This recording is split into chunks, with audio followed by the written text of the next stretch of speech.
Our topic for today, our brief topic for today, is Parshas Pinchas.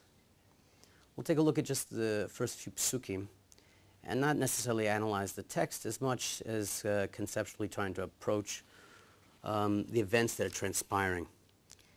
The beginning of the Parsha starts, Vayedaber Hashem Moshe lemor Pinchas ben Elazar ben Aaron HaKohen heshives chamasi me'al bnei Yisrael bekano eskinasi b'socham v'lo chilisi es bnei Yisrael bekinasi lachen amor hineni nosin lo es brisi shalom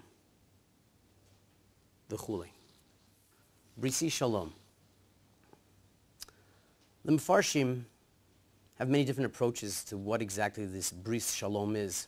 Is it protection from the family of Zimri? Other possibilities. The Sforno, however, says that the bris of shalom relates to the idea of shalom malach hamavis. Why? Because in Pinchas there were no conflicts, no hitnagduyot. The Malbim actually follows very much a similar theme and also says that because within Pinchas there were no hitnagduyot, there were no internal conflicts, he was completely, as it were, shalem with his maisa, then as such he receives the gift of shalom, shalom me'malach hamavis, longevity, life that appears not to end. And it appears to us to be, at first glance, a bit disturbing. It's true that internally Pinchas suffered from no conflicts, but we might think, at least at the surface, it might appear to us that he's in great conflict with a large segment of the population. In fact, the act of kanos, to begin with, would seem to place him at odds with the Jewish people, or so we would think, so it would seem.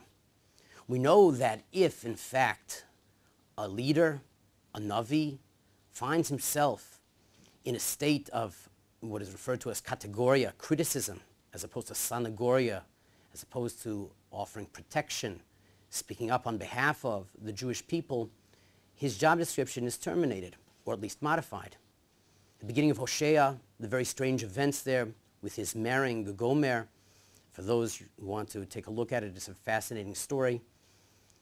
Chazal and Psachim tell us this is based upon Hosea saying concerning the Jewish people, Hashem, if they don't pass muster, then exchange them for someone else. With regard to Eliyahu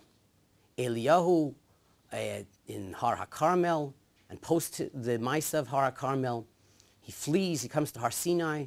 The very Haftorah of Parshas Pinchas talks about how Eliyahu is told to make Elisha the one who will now carry the mantle of prophecy for the Jewish people. And the Radak tells us, based upon Chazal, because since your stance vis-a-vis the Jewish people is one of categoria, you can no longer continue Eliyahu. Your criticism, exclusive criticism, will no longer serve you in good stead as being the Navi for Klal Yisrael. How do we understand this then? The fact is that in Tehillim, the terminology that's used with regard to Pinchas's action is Vayamod Pinchas Vayifalel Vateatzer Magifa in Tehillim Kuvav. And Chazal tell us in Sanhedrin Pei Beis that Pinchas, as it were, performed at a Maise Plilus im Kono.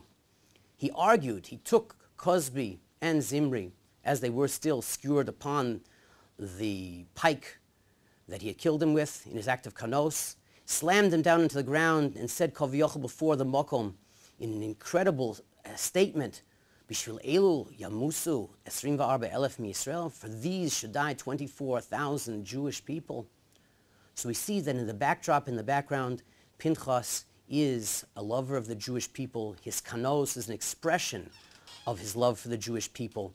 It's not as though he has divided his love for Hashem and his love for the Jewish people into two compartments. They are one and the same. From this we understand a bit more about the concept of kanos as we examine it throughout the ages and understand the background of inner love for the Jewish people. And it also should cause us to, perhaps in the mirror, if we are interested in committing an act of quote-unquote kanos, does our love for the Jewish people really find its proper place before we carry out that act.